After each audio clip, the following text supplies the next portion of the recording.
Divorce ചെയ്തു വന്ന സ്ത്രീകളുടെ ഉള്ളിൽ എപ്പോഴും നടക്കുന്ന ഒരു കോൺഫ്ലിക്റ്റാണ് ഗിൽറ്റ് എന്ന് പറയുന്നത്. അത് രണ്ട് രീതിയിലുള്ള ഗിൽറ്റ് ഉണ്ട്. ഒന്ന് ഒരു ഭാര്യ എന്നുള്ള രീതിയിലുള്ള ഗിൽറ്റും, രണ്ട് ഒരു ഉമ്മ എന്നുള്ള രീതിയിലുള്ള ഗിൽറ്റും. ഒന്ന് ഒരു നല്ല ഭാര്യയാവാൻ കഴിയാത്തത് കൊണ്ടാണോ ഞാൻ ഡിവേഴ്സ് ചെയ്യേണ്ടി വന്നത്, അല്ലെങ്കിൽ ഞാൻ കുറച്ചുകൂടെ ക്ഷമിച്ച് സഹിച്ച് നിന്നിരുന്നെങ്കിൽ എനിക്ക് ആ റിലേഷൻഷിപ്പ് മുന്നോട്ട് കൊണ്ടുപോകായിരുന്നു എന്നുള്ള ഗിൽറ്റ്.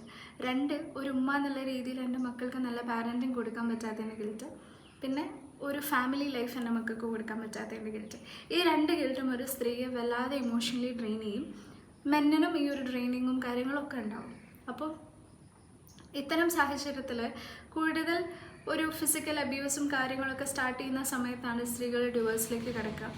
അപ്പം നിങ്ങൾ ആദ്യം മനസ്സിലാക്കേണ്ട കാര്യം, ഒരു സ്ഥലത്ത് നല്ല രീതിയിൽ നിങ്ങൾക്ക് നിൽക്കാൻ പറ്റുന്നില്ല, ഒരു രീതിയിലും നിങ്ങൾ ട്രൈ ചെയ്തിട്ടും second chances, third chances, fourth chances ഒക്കെ കൊടുത്തിട്ട് നിങ്ങൾക്ക് നിൽക്കാൻ പറ്റാത്ത സാഹചര്യത്തിൽ നിങ്ങൾ അവിടെ ഏറ്റവും കൂടുതൽ എടുക്കേണ്ടത് എന്താ? സമാധാനമാണ്. You need to choose peace over chaos.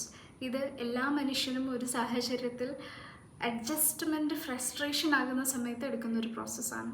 അപ്പോൾ നിങ്ങളുടെ കുട്ടികൾക്ക് നിങ്ങൾക്കൊരു ഉമ്മയും വാപ്പയും തമ്മിലുള്ള വഴക്ക് കാണിച്ചു കൊടുക്കാനാണോ ഇഷ്ടം? അതെ, അല്ലെങ്കിൽ വാപ്പയെക്കുറിച്ചോ അല്ലെങ്കിൽ വാപ്പ ഉമ്മയെക്കുറിച്ചോ ബഹുമാനത്തോടു കൂടെ പറഞ്ഞു കൊടുത്ത് ഞങ്ങൾ തമ്മിലുള്ള വ്യക്തിപരമായ പ്രശ്നം കൊണ്ട് മാറേണ്ടി വന്നു എന്നുള്ള റെസ്പെക്റ്റോടു കൂടെ നിങ്ങൾക്ക് മക്കൾക്ക് എന്താണ് ഡിവോഴ്സ് എന്നുള്ളത് പറഞ്ഞു കൊടുക്കാനോ വേണ്ടതെന്ന് ഒന്ന് ആലോചിക്കാം. Thank you.